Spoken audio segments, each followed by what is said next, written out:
दूसरी चीज,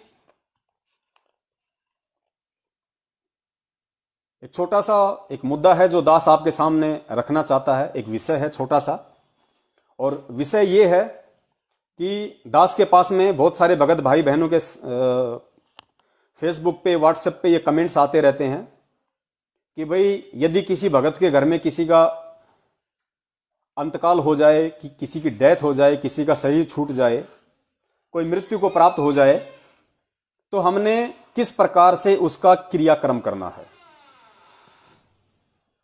एक भगत को कौन कौन सी मर्यादाओं में रह के अंतिम संस्कार की रस्मों को निभाना है।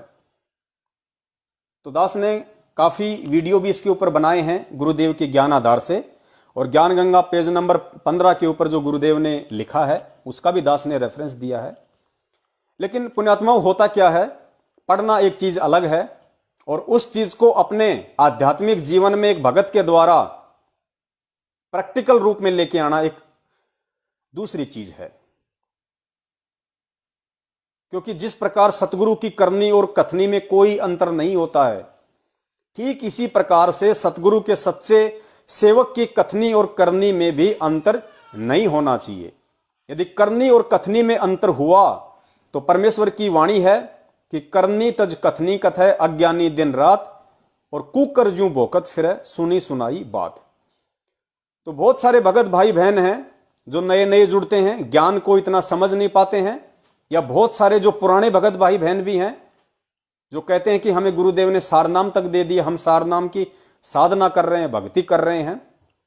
वो आत्माएं भी जब समय आता है उस परमेश्वर के वचन पे चलने का, जैसा उन्होंने अपने सत्संगों में निर्देशित किया है, वो नहीं चल पाते हैं। किसी न किसी कारण से मर्यादाएं तोड़ बैठते हैं, चाहे उनके परिवार का दबाव हो, चाहे रिश्तेदारों का दबाव हो, चाहे समाज का दबाव हो। वो ना जाने किस डर से, इज्जत या प्रॉपर्टी के छिन जाने के डर से सतगुरु के वचन को नहीं निभा पाते हैं और वो परमेश्वर को दुखी करते हैं। गुरुदेव की वाणी है कि जिन बातों से गुरु दुख पावे, तिन बातों को दूर भगावे। यानी आध्यात्मिक क्षेत्र में सतगुरुदेव जी ने अपने एक सच्चे शिष्य को, एक सुयोग्य शिष्य को जो निर्देशित कर दिया, जो आदेशित कर दिया, जिस प्रकार किसी गंभीर रोगी को एक डॉक्टर ऑपरेशन करके मेडिसिन देके निर्देशित कर देता है, उसको कुछ परहेज बता देता है कि तुमने इस तरीके से इन चीजों को नहीं खाना है, इन चीजों को नहीं पीना है, वरना तुम्हारे परहेज टूट जाएंगे, और मेरे द्वारा जो इलाज किया गया है और जो गोली दवाई मेडिसिन जो आपको दी गई है, ये आपके शरीर पे कोई असर नहीं करेंगी, आप दोबारा से रोगी हो जाओगे। ठीक इसी प्रकार ये आध्यात्मिक जो क्षेत्र है एक हॉस्पिटल है, और परम पूज्य गुरुदेव एक डॉक्टर हैं, सर्वोपरि डॉक्टर हैं आध्यात्मिक क्षेत्र के वर्तमान में इस पूरी पृथ्वी पे। आप और हम सभी मानव शरीरधारी प्राणी भयंकर से भयंकर रोग, जिसको गुरुदेव ने जन्म और मृत्यु की संज्ञा दी गई है, जो यहां के कैंसर और एड्स से लाखों गुना ज्यादा भयंकर है और कष्टदायी है, तो गुरुदेव हमें नाम दीक्षा देके इस जन्म मृत्यु के रोग का ऑपरेशन करते हैं। नाम दीक्षा देने के बाद में, ऑपरेशन करने के बाद में गुरुदेव हमें कुछ मेडिसिन देते हैं, जिसको हम चरणामृत के नाम से जानते हैं, प्रसाद के नाम से जानते हैं। और उसके बाद फिर गुरुदेव आश्रम से विदा करते समय आप और हमें कुछ परहेज बताते हैं। परहेज यानी भक्ति के नियम।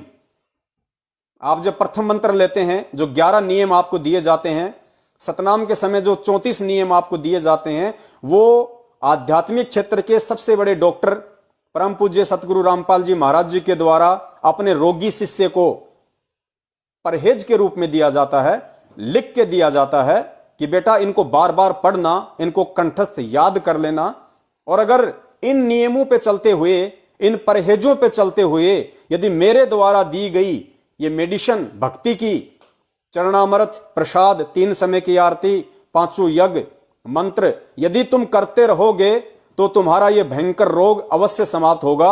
अगर परहेज तोड़ दिया तो कामयाबी नहीं मिलेगी। उसके बाद फिर परमात्मा ने कुछ छूट हमें दी, और परमेश्वर ने हमारे व्यस्त जीवन को देखते हुए, जिस प्रकार से काल भगवान ने अनेक प्रकार के कर्मों में हमें बांध रखा है, उन सभी स्थितियों को ध्यान में रखते हुए पूज्य गुरुदेव ने हमें थोड़ी छूट दी। और छूट क्या दी? वही छूट दी जो छूट हॉस्पिटल में एक डॉक्टर एक मरीज को देता है। क्या देता है? डॉक्टर को मरीज ये कहता है कि भैया अगर गलती से मैंने तुम्हें जो मेडिसिन दी है, जो खुराक दी है, गलती से अगर तुम एक समय ना भी खा पाओ तो कोई बड़ी बात नहीं है, अगली बार से फिर शुरू कर देना तीनों समय।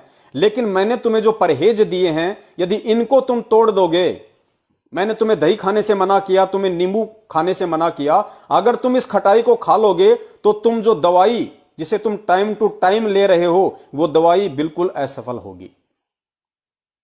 इसी प्रकार आध्यात्मिक क्षेत्र में गुरुदेव ने अनेकों बार सत्संग में कहा कि बच्चों, यदि किसी मजबूरीवश, जानबूझ के नहीं करना, मजबूरीवश या अनजाने में याद ना रहा हो, अगर किसी कारण से तुम तीनों समय में से किसी समय की आरती ना कर पाओ, कभी तुम्हारे मंत्र थोड़े हो जाएं, तो घबराने की जरूरत नहीं है, परेशान होने की जरूरत नहीं है कि आज तो मेरे पूरे 108 मंत्र ही पूरे नहीं हुए, या आज मेरा असुर निकंदर रमणी छूट गई, या आज मेरा नित्य नियम छूट गया। तो गुरुदेव ने कहा कि ऐसी स्थिति में जो अनजाने वश तुमसे हुई है, ऐसी स्थिति में तुम्हें दुखी नहीं होना चाहिए, बशर्ते अगर तुम मेरी मर्यादाओं में सही हो, अगर तुम नियम सही निभा रहे हो, और भक्ति यदि किसी कारण से किसी दिन किसी समय की कम भी हो जाती है तो तुमने घबराने की जरूरत नहीं है और आगे से पूरा ध्यान रखना है। तो ये कुछ नियम हैं इस भक्ति मार्ग के, जिन नियमों के टूट जाने से सतगुरु दुखी होते हैं। जिन बातों से गुरु दुख पावे, तिन बातों को दूर भगावे।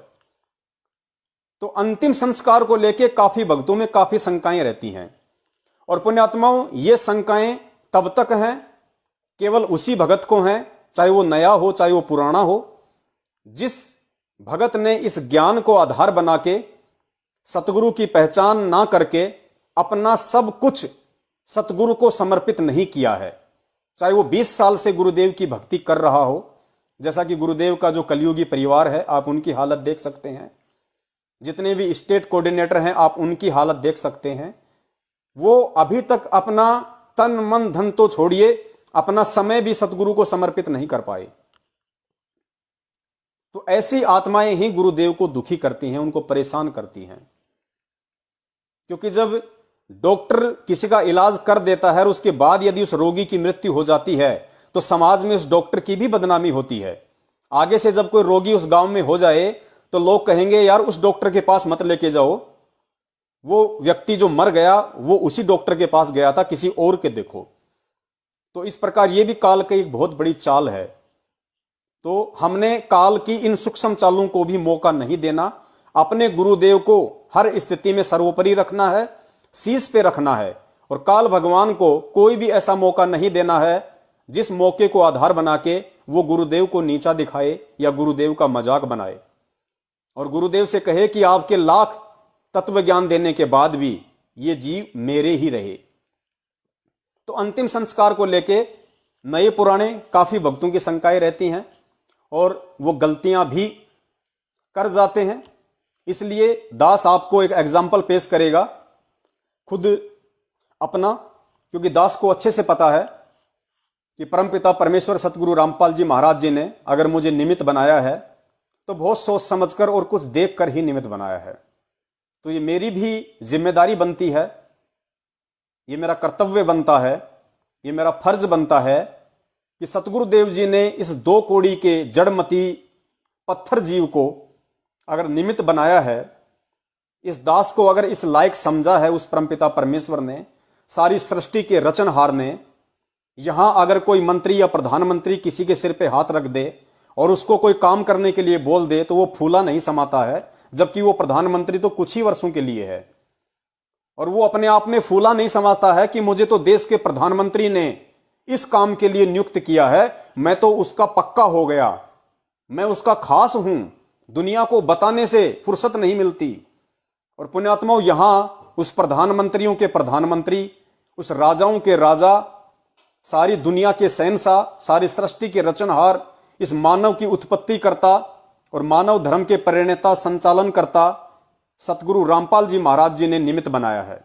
और ऐसी स्थिति में यदि गुरु के विश्वास को एक शिष्य तोड़ेगा, उस परमेश्वर के द्वारा बख्शिश किए गए वचन से हटके अगर मनमाने तरीके से चलेगा, या किसी सामाजिक, पारिवारिक या रिश्तेदारी दबाव में आके झुक जाएगा, परमेश्वर के वचन की अवहेलना कर देगा, तोड़ देगा, अंदर से कमजोर पड़ जाएगा, तो पुण्यात्माओं फिर उस भगत का आगे का जीवन बिल्कुल व्यर्थ है, निरर्थक है।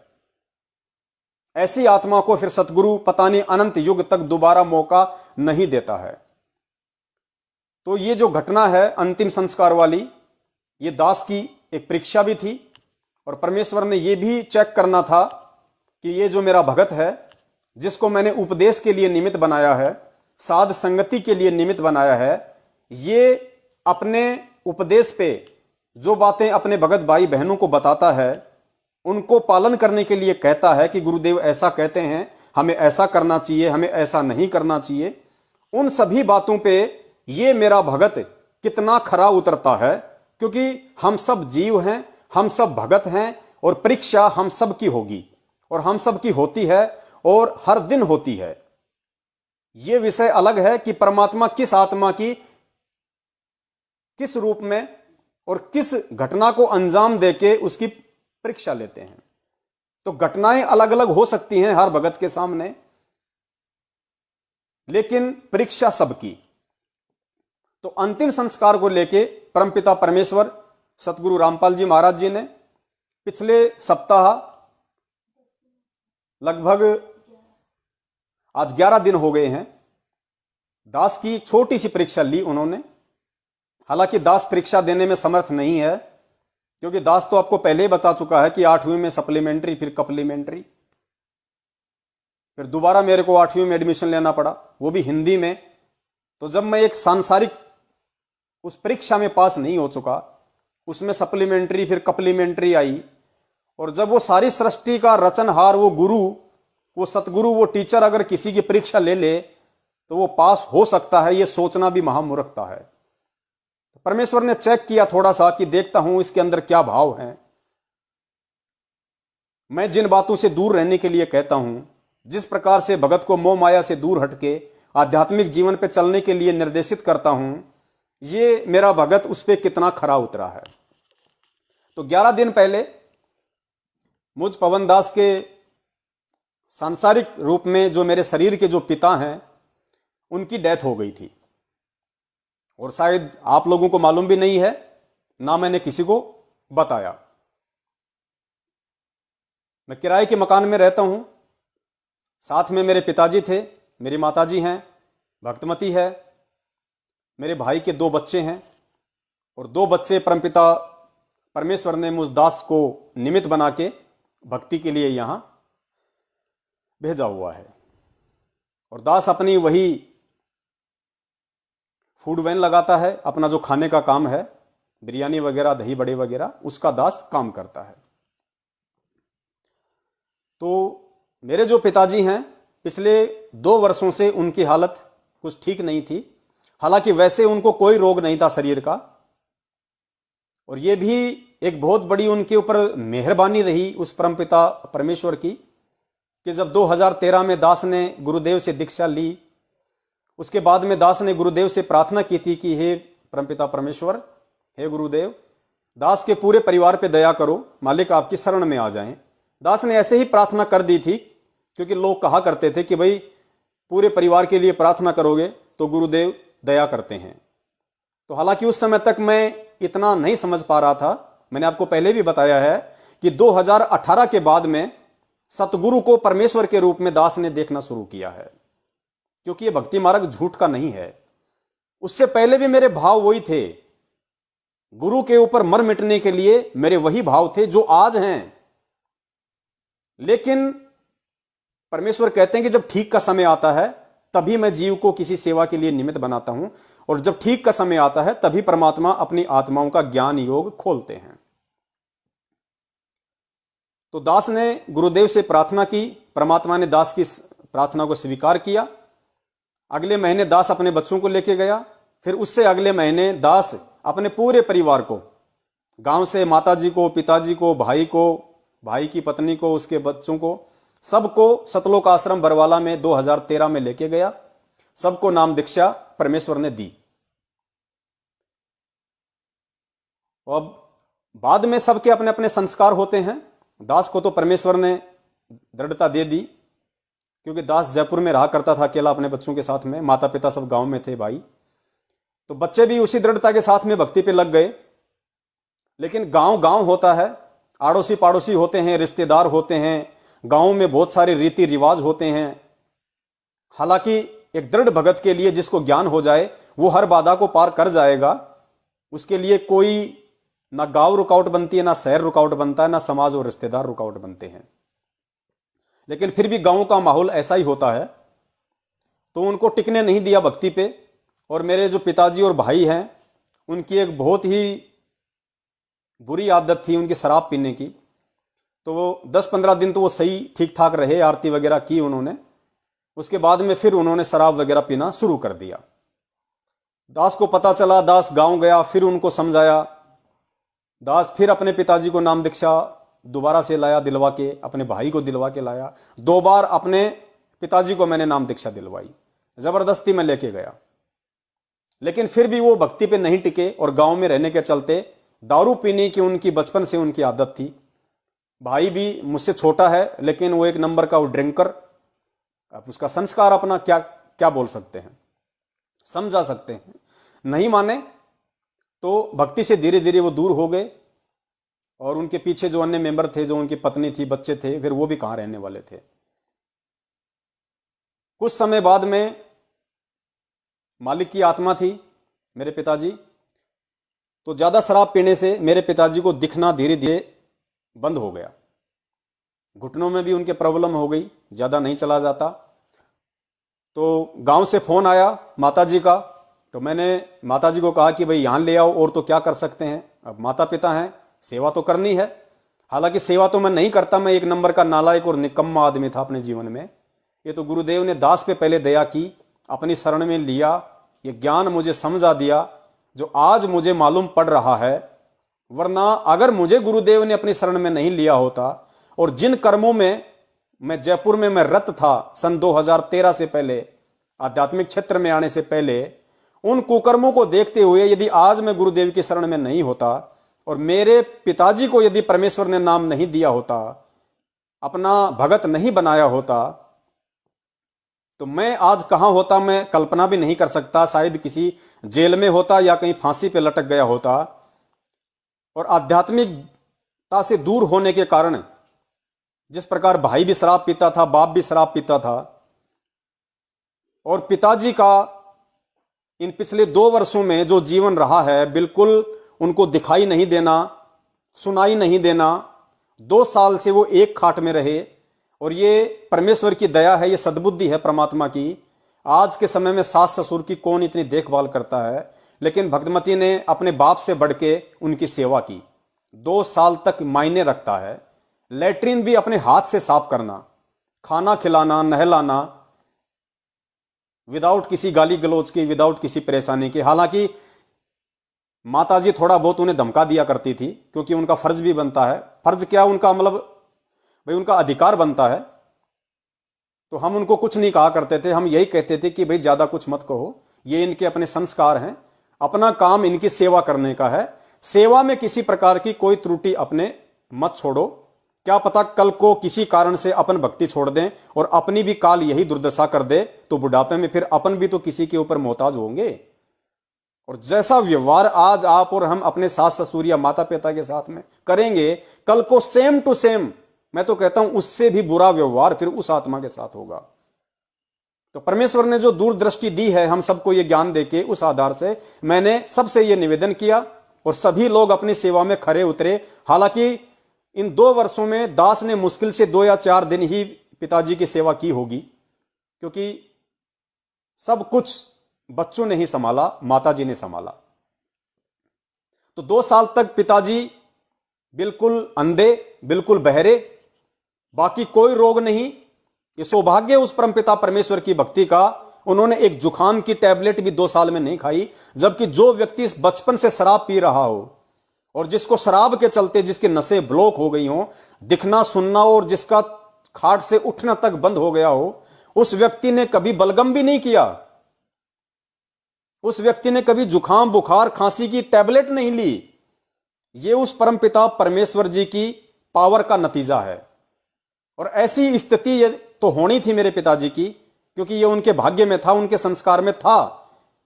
इसीलिए परमात्मा ने दास को निमित्त बना के ये शब्द आश्रम में बुलवा के कि गुरुदेव पूरे परिवार को शरण में लेना, क्योंकि गुरुदेव अंतर्यामी हैं, उनको पता था मेरे पिताजी की वर्तमान हालत का।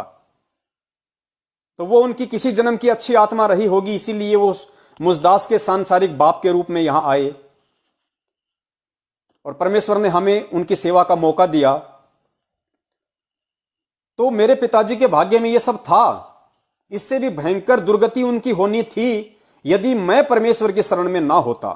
अगर मुझे आज परमात्मा ने सद्बुद्धि ना बख्शी होती तो मैं बिल्कुल भी उनकी टेक केयर नहीं करता, और टेक केयर नहीं करता, छोटा भाई उनसे भी बढ़ के ज्यादा शराब। तो सोचिए आज उस पिता की क्या हालत होती, जो ना सुन सकता है ना देख सकता है, घुटने जिसके जवाब दे गए। रिश्तेदार कोई किसी का होता नहीं है, अगर होता भी है तो खाली संवेदना तक सीमित होता है।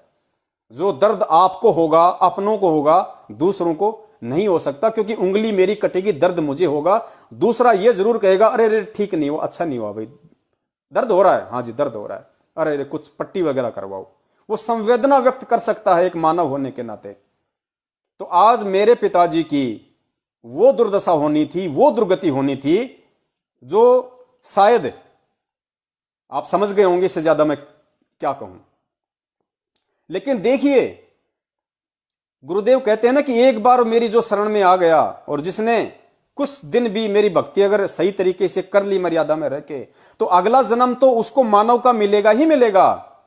और गुरुदेव ने कहा कि मेरे भक्तों का जो बुढ़ापा है, मेरे भक्तों के जीवन के जो अंतिम दिन हैं, वो उन लोगों की तरह से बिल्कुल भी नहीं कटेंगे जो लोग भक्ति से दूर हैं। तड़प तड़प के मरना, दुखी होके मरना, परिवार के द्वारा उनको कष्ट देना, उनको प्रताड़ित करना। सोशल मीडिया पे आए दिन आप देखते हो वीडियो, पड़ोसी लोग बना बना के डालते हैं, बहू अपनी सास को खाट से, चारपाई से खींच के नीचे डाल रही है, उसको पीट रही है, उसको मार रही है, उसको धक्के दे रही है। ऐसे बहुत सारी वीडियो हम देखते हैं। तो वो स्थिति यहां होनी थी। लेकिन ये गुरुदेव की उस चंद दिनों की भक्ति का ये परिणाम आप सभी के सामने, कि परमात्मा ने उस व्यक्ति की, उस आत्मा की हमें निमित्त बना के ऐसी सेवा करवाई जैसे एक शिष्य अपने गुरुदेव की सेवा करता है। क्योंकि जो व्यक्ति गुरुदेव की शरण में आने के बाद, आध्यात्मिक जीवन में आने के बाद अपने माता पिता को तवज्जो नहीं देता है, अपने माता पिता की सेवा नहीं करता है, वो व्यक्ति कितनी भी बड़ी बड़ी बातें क्यों ना करें, वो आध्यात्मिक जीवन में अपने गुरु को भी उतना ही महत्व देगा जितना महत्व आध्यात्मिक जीवन में वो अपने माता पिता को देता है। ये हकीकत है, क्योंकि इस भक्ति की रिहर्सल हमने अपने परिवार से करनी पड़ेगी। इस भक्ति की रिहर्सल और भगत बनने की रिहर्सल हमने अपने परिवार से करनी पड़ेगी। जैसा व्यवहार हमारा अपनों के प्रति होता है, जैसी भक्ति हम अपने घर पे करते हैं, वैसी ही हम बाहर करेंगे। और सतगुरु अंतर्यामी है, चाहे आश्रम में रहो, चाहे घर पे रहो, चाहे बाहर रहो, हर दिन सुबह से लेकर शाम तक जो आपने सोचा किया, वो सारा नोटिफिकेशन उस परमात्मा के पास जाता है। तो जो सांसारिक जीवन में भगत होके अपने मां बाप की इज्जत और सेवा नहीं कर सकता, वो व्यक्ति आध्यात्मिक जीवन में कभी भी अपने गुरुदेव को उतनी इज्जत, मान सम्मान और सेवा नहीं कर सकता। तो ये परमेश्वर की दया रही उस आत्मा के ऊपर। और पिछले 10-11 दिन पहले जब दास, क्योंकि एक दिन पहले उन्होंने थोड़ा बोलना बंद कर दिया था, उन्होंने बोलना बंद कर दिया और बिल्कुल खाट पे वो सोए रहे। हालांकि और कोई दिक्कत नहीं थी। दास को भी आभास हो गया था कि भाई हो सकता है अब इनका समय नजदीक हो। डॉक्टर को फोन किया, फर्ज बनता है। डॉक्टर को सारी स्थिति बताई कि साहब ऐसी ऐसी उनकी हालत है, इस तरीके से श्वास ले रहे हैं। तो डॉक्टर ने कहा कि आपको कहीं लेके जाने की जरूरत नहीं है, अगर हॉस्पिटल में ले गए उसको वेंटिलेटर पे डाल देंगे आईसीयू में, और 4-5 लाख रुपए का बिल बना के आपके सामने पेश कर देंगे। आप वैसे ही अपना रोजी रोटी करके कमाने खाने वाले आदमी हो, आपको लूट लेंगे फालतू में, जिंदगी भर नहीं उभर पाओगे। 4-5 दिन के हैं, आप उनकी सेवा करो, डॉक्टर ने कहा। लेकिन वो तो दूसरे दिन ही जब दास अपनी गाड़ी लेके गया मार्केट में लगाने, तो दोपहर को फिर भक्तमती का फोन आया और भक्तमती ने कहा, अब पुण्यात्माओं यहां देखना, अब यहां से रियल स्टोरी शुरू होगी एक भगत की, कि जब तक हम इस तरीके से अपने अंदर सतगुरु के उस वचन को प्रफुल्लित नहीं करेंगे, परमेश्वर के वचन पे जब तक हम इस तरीके से अमल नहीं करेंगे, और जब अपने ऊपर वो घटना घटित होगी, उस समय सत्संगों में गुरुदेव हमें उस घटना से निपटने का जो तरीका बताते हैं, जब तक हम उसको नहीं अमल में लाएंगे, तब तक हम सतगुरु से सैकड़ों कोस दूर हैं। बेटे का बाप से कितना लगाव होता है, क्योंकि बाप ने उसको जन्म दिया है, 18-20 साल तक उसकी परवरिश करता है, उसका लालन पालन करता है, उसकी हर जरूरतों को जो है कंप्लीट करता है। तो लगाव तो जाहिर सी बात है, ये मोह ममता तो इन 5 विकारों में से एक है जो हमें बांध के रखती है। लेकिन परमेश्वर ने दास को सद्बुद्धि दी हुई थी, बहुत कुछ समझाया हुआ था, और इस जीवन का मकसद एकमात्र दास ने केवल मोक्ष मान रखा है। केवल मोक्ष, केवल मुक्ति। जब तक परमेश्वर संघर्ष करवाएंगे तब तक संघर्ष के लिए तैयार, और जब परमेश्वर संघर्ष से दूर हटा के भक्ति पे लगाएंगे, उस समय मोबाइल को दास किसी ऐसी जगह रख देगा, फिर कभी यूज नहीं करेगा। ये मोबाइल केवल तब तक है जब तक गुरुदेव नहीं आ जाते हैं। उसके बाद वो परमेश्वर की आगे की अपनी उनकी मर्जी होगी, वो क्या सेवा देंगे, क्या करवाएंगे, वो तो करना पड़ेगा, सहर्ष करना पड़ेगा। लेकिन यदि ऐसा मौका कोई दास को गुरुदेव के आने के बाद नहीं मिला, तो दास तो केवल परमेश्वर की भक्ति और अपना रोजी रोटी तक ही सीमित रहेगा। फिर आपको ना तो लाइव संघ का समाधान में कोई दिखाई देगा, ना आपको कोई वीडियो दिखाई देंगे, सिर्फ और सिर्फ परमेश्वर की भक्ति। तो दोपहर को दास के पास में घर से फोन गया भक्तमती का, और भक्तमती ने कहा कि पिताजी चले गए। तो पुण्यात्माओं, आप यकीन मानना, आप सबको वैसे भी अच्छे से यकीन है कि दास दोगली बातें नहीं करेगा, झूठ कपट का सहारा नहीं लेगा। जो सत्य है और जो परमेश्वर ने अपनी भक्ति से दास के अंदर जो परिपक्वता पैदा की है, किसी भी परिस्थिति को सहन करने की, संघर्ष करने की। मेरे शारीरिक बाप की डेथ हो गई, भक्तमती का फोन गया कि पिताजी तो चले गए, तो मैं मन ही मन मुस्काया, और मैं मन ही मन ये बोला कि भाई पिताजी तो 2 साल से नहीं चल पा रहे, अब कहां चले गए, कि वो तो पैरों से असमर्थ हैं, उनसे चला ही नहीं जाता। तो मैंने ये सोच के थोड़ी सी मुझे मन ही मन में हंसी आई कि भक्तमती कह रही है कि पिताजी चले गए, तो मैंने सोचा कि वो तो उठ के चल ही नहीं सकते, चले कहां गए। तो हालांकि मैं समझ गया था उनके कहने का मतलब कि उनकी डेथ हो चुकी है, लेकिन उस समय अपने बाप की मौत का समाचार सुन के जहां लोग हिल जाते हैं, डगमगा जाते हैं कि अब क्या होगा, बाप मर गया, उनके सोचने का जो सिस्टम है वो कुछ समय के लिए काम करना बंद कर देता है।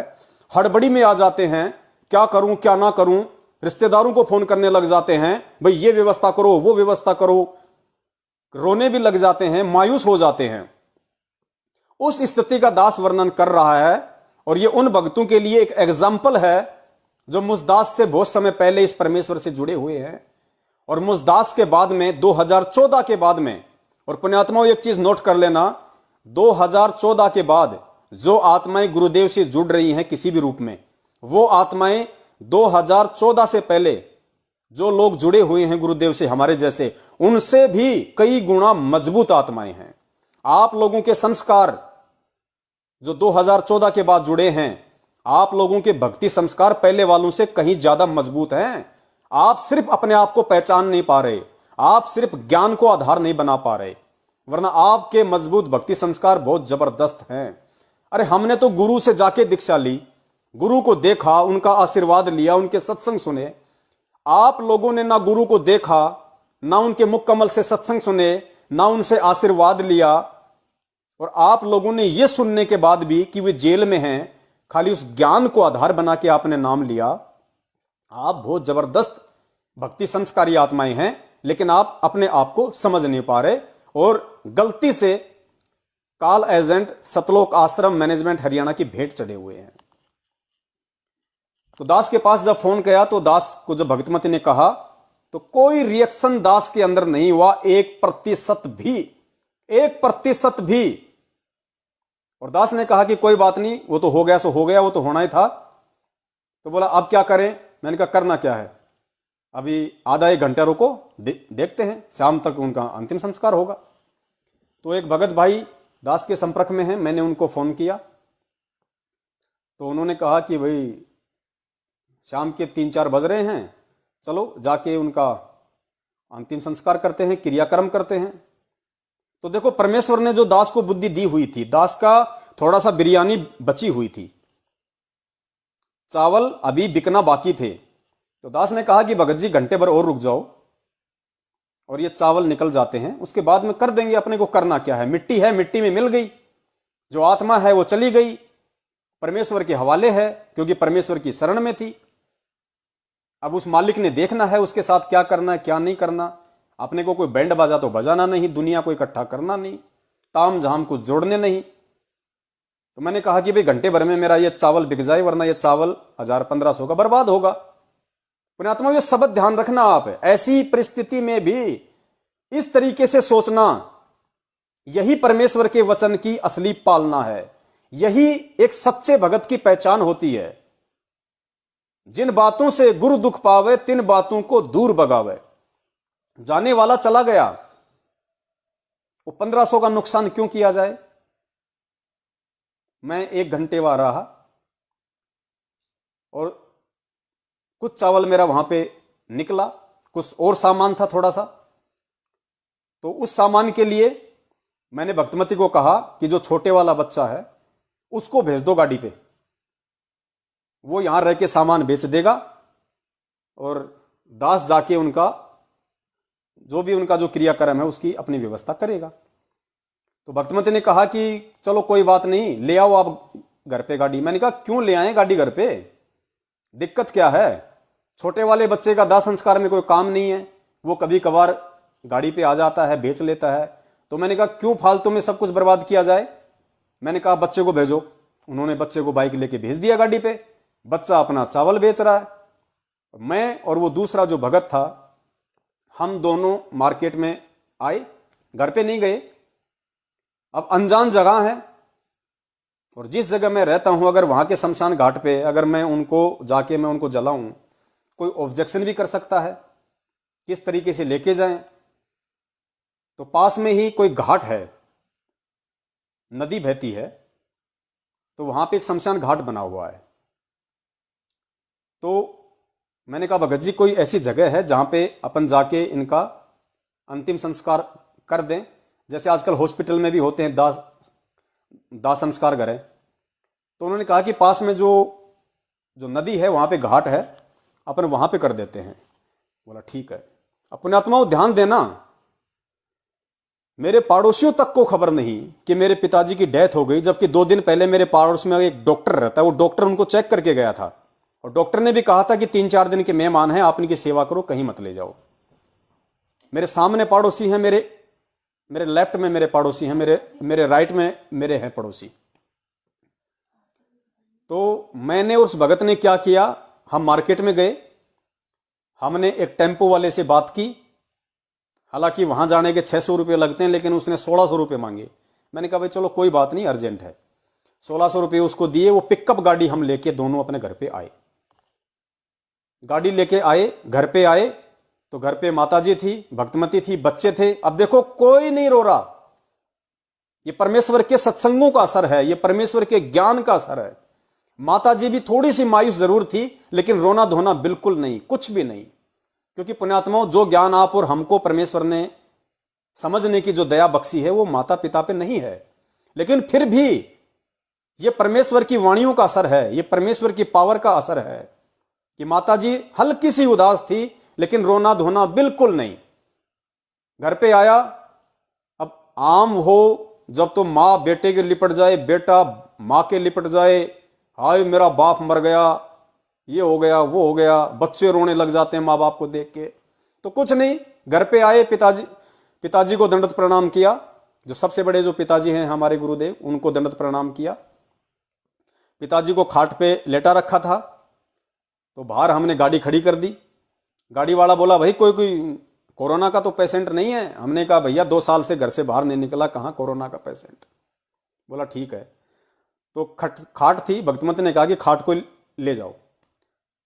तो देखो ना 4 आदमी ना 10 आदमी, आप ध्यान देना पुण्यात्माओं, किस तरीके से अंतिम संस्कार हुआ है। हम दोनों भक्तों ने पिताजी को खाट पे लिटा के और उस पिकअप में ऐसे के ऐसे खाट को हमने रख दिया। साथ में उनके जो कपड़े थे जो उनको पहनाया करते थे, वो कपड़े एक बोरे में बांध के वो हमने रख लिए।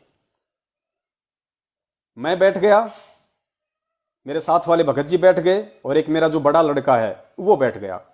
4 आदमी नहीं, सिर्फ 3 आदमी, और कंधों पे नहीं, पिकअप गाड़ी में आराम से हम लेके चले गए उस नदी के किनारे जहां पे घाट बना हुआ है। पड़ोसियों को नहीं पता, ना सामने वालों को पता, ना लेफ्ट वालों को, ना राइट वालों को, कुछ नहीं पता। हम सीधे घाट पे चले जाते हैं। घाट पे जाके हमने खाट समेत जो है पिताजी को नीचे उतारा। वहां गए, क्योंकि जीवन में पहली बार ऐसा कोई सामना हुआ था मेरा। वहां पूछा भाई यहां पे कैसे क्या करना है, तो वहां जाके देखा तो वहां तो कई लाशें जल रही थी घाट पे। वहां तो पंडित जी सफेद कपड़े पहन के, जनेऊ पहन के, कोई कार लगा रहा है, कोई फेरी लगा रहे हैं, कोई क्या कर रहे हैं। तो वहां पे जो लकड़ी वाला था उससे हमने कहा भाई बॉडी को जलाने के लिए लकड़ी चाहिए। बोला 5 क्विंटल लगेगी। मैंने कहा भाई दे दो, 5 क्विंटल लगेंगे, हमें तो मालूम नहीं था। तो साथ वाले भगत जी ने कहा कि भगत जी 5 क्विंटल बहुत होती है, 4 क्विंटल ले लो। मैंने कहा 4 ले लो। तो 4 क्विंटल लकड़ी ले ली, 800 रुपये क्विंटल के हिसाब से। उन्होंने पर्ची काट दी, हमने साइन कर दिए, पैसे दे दिए, उन्होंने पर्ची दे दी, और जैसे कुछ वो थोड़ा बहुत जो घास फूस वगैरह होता है वो दे दिया। अब हम 3 आदमी, चौथा है नहीं। अब वहां से लकड़ियां तुलवा के और 4 क्विंटल लकड़ी हमने सीढ़ियों से नीचे उतर उतर के उस घाट पे रखी हम तीनों ने। फिर हमने कहा भाई अब क्या करें, हमें तो चिता बनानी नहीं आती। तो जो लकड़ी वाला था उसने कहा कि वो देखो उधर जो महाकाल है, एक आदमी था उसने काले कपड़े पहन रखे थे, जिसको चांडाल कहते हैं, जो राजा हरिश्चंद्र ने सतयुग में भूमिका निभाई थी लोगों की लाशों को जलाने की। तो बोला वो महाकाल है, उससे संपर्क कर लो, 200-400 रुपये लेगा। मैंने कहा ठीक है। तो उसको बुलाया, मैंने कहा महाकाल जी नमस्कार। बोल नमस्कार। मैंने कहा ये संभालो। बोले क्या करना है। मैंने कहा करना क्या है, आपका जो काम है वो करना है। और हम बिल्कुल आराम से हंस रहे, कोई बातचीत नहीं, नॉर्मल मूड में। उन्होंने कहा कि ठीक है। हमने वहां पे जाके वो जो भी थी वो लकड़ियां हमने वो पटक दी।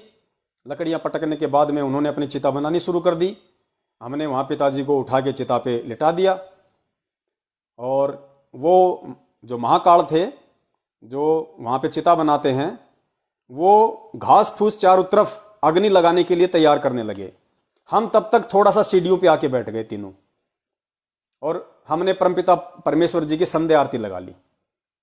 अब जैसे उसने सब कुछ सेट कर दिया पूरी चिता को, और माचिस हाथ में लेके बोला जी इनका बेटा कौन है, इनका लड़का कौन है जो इनको अग्नि दे। तो दास ने उनको कहा कि तू इनका बेटा नहीं है क्या। मैंने कहा आप इनके बेटे नहीं हो क्या, तेरे हाथ में माचिस है, तेरे हाथ में अग्नि है, मैं तेरे से 5 मीटर दूर बैठा हूं, मैं आऊंगा उससे पहले आप लगा दो। भैया ये तो मिट्टी है। तो वो भी ऐसे देखने लगा, यार ये अजीबोगरीब आदमी आए आज पहली बार। यहां तो जब तक बेटा नहीं आता तब तक चाहे रात के 12 बज जाए अग्नि नहीं लगाई जाती, ना कोई तामझाम, ना कोई इसको अर्थी बना के लेके आए, ना कोई फूल फाल चढ़ा रखे, ना कोई कफन वगैरह, इनको कोई कफन नहीं। जिस कपड़े में उन्होंने पहन रखे थे वही कपड़े, कोई कफन नहीं। गुरुदेव ने तो हालांकि एक कफन के लिए कहा है कि जरूरी हो तो, लेकिन हमें तो पूर्ण रूप से परमेश्वर के वचन पे चलना है। जो कपड़े उन्होंने पहन रखे थे, जो टी शर्ट और पायजामा, वही। और मैं 5 मीटर दूर बैठा हूं उनसे, आरती लग रही है। मैंने कहा कि आप इनके बेटे नहीं हो क्या, आप लगा दीजिए। और उस व्यक्ति ने ही उनको वहां पे माचिस लगाई और उस चिता को अग्नि लगाई। इस प्रकार से उनका दाह संस्कार हुआ। रात को हम अपने घर पे वापस आए और उसके 2 दिन बाद तक भी हमारे पड़ोसियों को नहीं मालूम पड़ा। पड़ोस का जो डॉक्टर है वो आया फिर एक दिन, बोला अब कैसी हालत है पिताजी की। मैंने कहा पिताजी की जो हालत थी वो हो गई, पिताजी को जहां जाना था वो चले गए। बोले क्या मतलब? मैंने कहा पिताजी तो 2 दिन पहले ही इंतकाल कर गए। बोले बताया नहीं आपने, कहां क्या कैसे? मौका आराम से सब काम हुआ है, आप भी आराम से रहो। मैंने कहा हमारे जो सतगुरुदेव जी के नियम हैं, जो वचन है, मिट्टी को मिट्टी में मिलना है, अब उसमें क्या हम ड्रामा करें। तो वो भी बेचारा वापस चला गया अपना समूह लेके। वो देखा यार ये अजीबोगरीब आदमी है। तो 2 दिन बाद तो मेरे पड़ोसियों को पता चलता है और मैंने तो आज तक अपने रिश्तेदारों को भी नहीं बताया। हो सकता है अगर भक्तमती के या माता के पास में अगर कोई फोन आ गया हो तो जरूर कोई बातचीत हुई होगी। मुझे उसका भी नहीं पता कि इनकी भी बातचीत हुई या नहीं है। इन्होंने मुझे यह कहा कि भाई रिश्तेदारों को बताएं या नहीं बताएं। मैंने कहा जीते जी तो कोई रिश्तेदार आया नहीं, मरने के बाद में कौन सा वो प्रसाद लेने आएंगे? काहे के रिश्तेदार, और मर के कौन सा यहां आके कौन सा उनको जिंदा कर देंगे? तो उसके बाद में फोन वगैरह जब उनके आए तो ही भक्तमती ने उनको बताया और आने के लिए साफ साफ मना कर दिया कि आने की कोई आवश्यकता नहीं है, हम अपना काम धंधा कर रहे हैं, आप भी अपना काम धंधा करो। मिट्टी थी मिट्टी में मिल गई, आप भी अपनी भक्ति करो। तो पुण्यात्माओं, उसके दूसरे दिन फिर दास ने अपनी गाड़ी लगा ली और उस दिन भी दास ने पूरे दिन अपनी गाड़ी लगाए रखी। शाम को आके हमने वहां आरती कर ली, हम आए तब बच्चे अपनी आरती कर रहे थे। शाम को खाना खाया, सबने खाना बनाया, आराम से सो गए। कुछ महसूस नहीं, आम दिन की तरह, जैसे कुछ हुआ ही नहीं। ऐसे ही परिवार में हंस रहे हैं, खेल रहे हैं शाम को। इस तरीके से मुझदास के पिताजी का परमपिता परमेश्वर ने अपने ज्ञान आधार से अंतिम संस्कार करवाया। अपने आत्माओं, इस तरीके से जब तक हम सतगुरु के वचन की पालना नहीं करेंगे, यह तो एक अंतिम संस्कार है। गुरुदेव ने प्रथम नाम वालों को 11 नियम बताए हैं, ये तो उनमें से एक नियम है। बाकी 10 नियम की भी जब तक हम इस तरीके से पालना नहीं करेंगे, हम सतगुरु के सेवक नहीं कहलाएंगे। परमेश्वर कहते हैं दासा तन नेड़े नहीं और नाम धरावे दास, यानी दासा तन तो आपके नजदीक भी नहीं है। दास कौन होता है? दास वो होता है जो अपने मालिक की हर बात को मानता है, उसके हर हुक्म को, हर आदेश को मानता है। जो मालिक ने कह दिया वो सत्य, वो होता है दास। जैसे पहले दक्षिणी अफ्रीका में हुआ करते थे दास, हर जगह हर कंट्री में हुआ करते थे। लोगों को बेचा जाता था, उनको दास कहा करते थे। और उस आदमी को, उस दास को जो खरीद लेता था, उसके बाद जैसा उससे काम में लेता था, जो मर्जी उससे काम करवाए, वो मना नहीं करता था। जिस नाम से उसको पुकार दे वही उसका नाम हो जाता था, जो खाने को दे दे वही पेट में चला जाता था। उसको कहते हैं दास।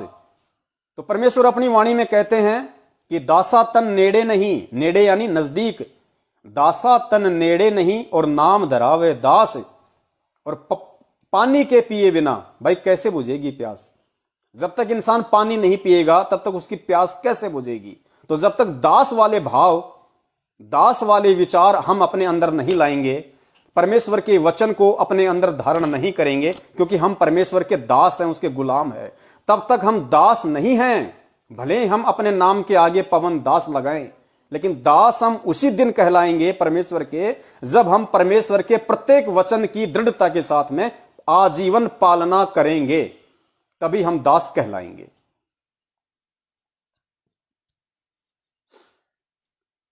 तो उम्मीद करता हूं जितने भी मेरे भगत भाई बहन जिनको अपने माताजी या पिताजी के अंतिम संस्कार को लेकर चिंता रहती है, आते हैं दास के पास में फोन कि भगत जी मैं अकेला नाम उपदेशी हूं, कल को मेरे पिताजी माताजी अगर गुजर जाती हैं तो मेरे भाई तो अनुपदेशी हैं, मैं क्या करूं?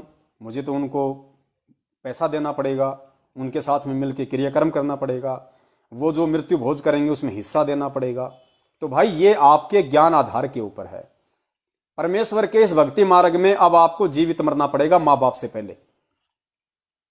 चाहे भाई आपको जमीन में हिस्सा दे या ना दे, चाहे भाई आपको मकान में हिस्सा दे या ना दे, चाहे भाई आपको घर से निकाले या रखे, चाहे आपकी इज्जत जाए, चाहे आपकी प्रॉपर्टी जाए, अगर आप सतगुरु के शिष्य हैं और अपने आप को दास कहते हैं तो आपने फिर यह भी ध्यान रखना चाहिए कि मैं अगर सतगुरु के परमेश्वर के वचन पे चलता हुआ अगर समाज में तिरस्कृत भी हो रहा हूं तो मेरे परमेश्वर इस घटना से अनजान नहीं है। उनको सब पता है, सब देख रहे हैं, वो अंतर्यामी है। ये मेरी परीक्षा है, ये मेरा इम्तिहान है। और आप एक बार उस परीक्षा में अटल होके रुक तो जाइए, फिर देखिए परमात्मा क्या करते हैं आपके लिए। वो तिरस्कार करने वाला समाज ही आपका एक दिन सम्मान करेगा। तो भगत बनना एक अलग चीज है, और भगत बनने के बाद में भगत के लक्षणों को परमेश्वर के ज्ञान आधार से अपने अंदर धारण करना, परमेश्वर ने जो ज्ञान दिया उस ज्ञान को आधार बना के भक्ति मार्ग पे अटल होके चलना, समाज, परिवार, रिश्तेदारों से संघर्ष करना, उसी को परमात्मा ने सूरवीर की संज्ञा दी है। सूरवीर साधु सेती मस्करी चोरा नाल खुशहाल, मल अखाड़ा जीतेंगे युगन युगन के माल। ये भक्ति रूपी जो अखाड़ा है, इस अखाड़े में वही पहलवान टिक पाएगा और वही पहलवान इस प्रतियोगिता को जीत पाएगा, सतलोक में कदम रख पाएगा, जो परमेश्वर के वचन पे चलते हुए हर संघर्ष का सामना करेगा।